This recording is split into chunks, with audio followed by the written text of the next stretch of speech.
girlies, welcome back to No Pick Me's Allowed. Today we're going to watch this lady talk about how God fixed her marriage. Let's keep watching. 6 years ago, my husband and I separated. I'm living at my mom's house. He's living with his mom. Now, at this time, my husband and I are not really communicating a lot still. We do have moments where we're being intimate, but we're not talking every day. We're not even calling each other. One day, the Holy Spirit tells me, pack a bag. Now, in my mind, I'm like, Lord, why am I packing this bag? Either way, I'm obedient, and I get a big Kipling bag, and I pack some clothes in there for myself. I pack some clothes in there for my kids, and I put it in the corner of my room. Now, there had been absolutely no inclination that my husband would reach out to me and ask me to spend the night or anything like that because we weren't on that type of time just yet. A couple of days go by. I wake up every day. I'm looking at that bag in the corner of my room like, I'm crazy. This is crazy. And mind you, no one knows I'm doing this. It's really between me and the Lord. I want to say about a week went by and my husband reaches out to me. We kind of talk a little bit and he tells me, hey, I want you to come spend the night. And I'm sitting here looking at this bag like there's no way that I was obedient enough to pack this bag and really believe that my husband was going to reach out to me and ask me to spend the night. And would you believe that my packing the bag and my spending the night at my husband's place at his mom's house led to us eventually moving into that place. And again, just a couple months prior, we were not talking at all. We had no communication. We weren't talking about the kids. It went from absolutely no communication at all to little communication and us being intimate to now I'm moving in with him. I wanted to share this because I'm realizing now that all those little moments, not only did God get the glory and he also restored my marriage, but I also want to share it with you all to give you hope and to show you that the Lord can do anything, but you have to be in a place where you are allowing God to use you in that capacity, no matter how crazy it seems. You have to have the faith to back it up. There was a moment late at night. My husband is living in a different state. I'm living with my mom. I'm just praying. I'm crying out to God. And God tells me I need you to apologize to him. And I'm like, for what? Literally, for what? And as I'm sitting there with my phone open, because I was still obedient, I was just confused. I didn't understand what I needed to apologize for because I'm focused on, okay, I want my marriage. I'm focused on, he's talking to somebody else, all of those things. I wasn't even looking at me. The Holy Spirit gave me every word I needed to say. Apologizing for not recognizing his sacrifices, apologizing for not allowing him to lead, all these things. And this was at a time where my husband and I were not talking a lot. He wanted nothing to do with me. And would you believe this man texted me back and said, you know what, I really thank you for that because I really needed it. I was so focused on what I could get from my husband and that in the midst of all of that, I forgot to give him what he needed. He wasn't getting validation from me. He wasn't getting appreciation from me. So when people come to me and say, hey, my spouse and I are separated and I really want my marriage, and what do? You have to be in a place where you're allowing God to prune you. The problem is you're too busy focusing on that and you're not focusing on how you can be better for your marriage. You have to make sure that when they reach out to you and you're talking to them, that your demeanor is different, that the way that you handle them is different. They have to be able to see the Christ that is in you. That is the whole point. So even if they haven't reached out to you and they're not communicating to you, are you in a place to communicate with them? Even if you feel like, they're not going to talk to me, they're going to reject me, are you still willing to love them the way that Christ loves you? And if the answer to those things are no, then there's a work that has to be done in you because there's still pride. You have to allow God to use you in such a way where if it's something that makes your flesh uncomfortable and you're afraid of being rejected, you're going to do it anyway because you don't know how what God is telling you to do will help your spouse. You may not know what they need, you know what I'm saying? But God can see all of those things completely. Why is it always the church woman duty to always pray for her husband? Why? I just don't get it. There's so many magazines, books, movies, shows, podcasts telling women how to be better women, telling women to fast, pray, be more submissive. When I don't see any podcasts, any movies, any shows to the level of magnitude that women have in telling us how to treat our partner better. They don't exist for men. There's no podcasts and shows telling a bunch of men how to treat women better, get a better job, get fit, stop manipulating women, do right, stop having multiple women. There's no podcasts and movies and shows saying that. It's always a woman has to endure, and put up with a man in order for a relationship to work. You want to know the secret ingredient into making a relationship work? I'll tell you.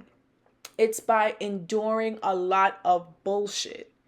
enduring cheating, enduring lies, enduring a man not being consistent, enduring his dreams and fantasies, and you know he's not going to be that person one day. It's just putting on a facade and pretending like everything is okay. That is how you keep a relationship, woman. That's how you do it. And that's what she's doing right now. She's just enduring stuff and praying to God that it changes. She's not doing anything magical. She's not doing anything special. Anyways, y'all, let's keep watching. Surrender to the Lord. Take your focus off of your marriage, because that can become idolatry. Lord, help me to be who I need to be for my spouse.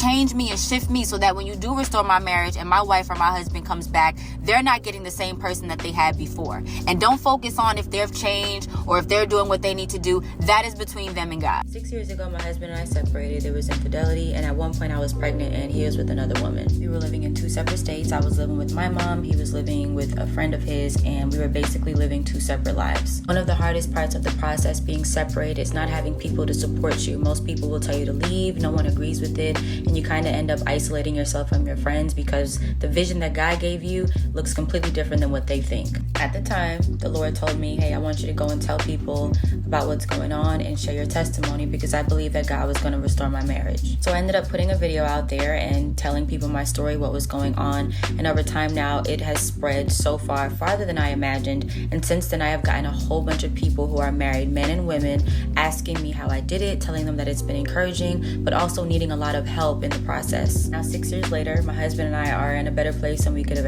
ever been. We're in a completely different state. We are living together, and God is still restoring us and allowing us to walk in ministry and walk in what He's called us to do. So I decided to create a virtual workshop where we can all come together. It can be a group where we're just supporting each other, sharing our stories, but also me sharing some wisdom and some strategy that the Lord gave me through my walk. In this workshop, I want to talk about everything. A lot of questions I get surrounding intimacy and whether it's okay to have sex with your husband while you guys are separated. Other things like conflict resolution and effective communication in the midst of separation. And not only that, also what it's like when you guys come back together, because a lot of people think you're separated from your spouse. It's hard, but there's still more work that needs to be done when you all are restored. It is a 3-day workshop. The first one starting tonight, 7 p.m. Central. We have one tomorrow, and then the following day, same time. So if you're interested in signing up, you can click the link in my bio and also send it to someone else you know who is going through it right now. They're separated from their spouse, but they are believing that God will restore it. So 2018, when my husband and I first separated, once we got back together, I ended up getting pregnant. Honestly, it wasn't really the best time because we were trying to work on our marriage, rekindle our intimacy, and now we have to also worry about having another baby. So we tried to make it work and just focus on ourselves. But honestly, me being pregnant and my husband was trying to work through things and his own feelings. And he kind of got to a place where he was like, look, it's too little too late. And he let me know, like, look, I just can't do this anymore. First sonogram that I got, I sent it to my husband and he didn't even respond. Like, that's how clocked out he was of our relationship. And it wasn't until I want to say like a month or two, maybe 3 months later, that I found out that he was talking to someone at his job and they were in a relationship. For the whole duration of my pregnancy, he is with that woman and we have not communicated at all. No calls, no texts. He doesn't know anything about the baby. I don't know what's going on outside of like when I have conversations with his mom and his mom is kind of telling me things. I'm believing that God is going to restore us, that he's going to change things around. And it was hard because I'm pregnant, I'm hormonal, and I love his mom, but there were even moments where talking to his mom was kind of detrimental for me because she would tell me things like, oh, they're having fun and they really like each other. So I just hate the fact that women are taught to endure a lot in relationships. She's talking to God.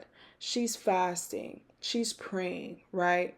And on top of it all, she has her mother-in-law telling her that her husband is having fun with his mistress while she's knocked up, going through hormones, dealing with another child outside of that, right? I just don't know. Why, as women, why are we putting up with this? Just for the sake of saying that we have a man?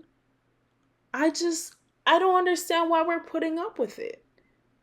Why? I don't see the benefit.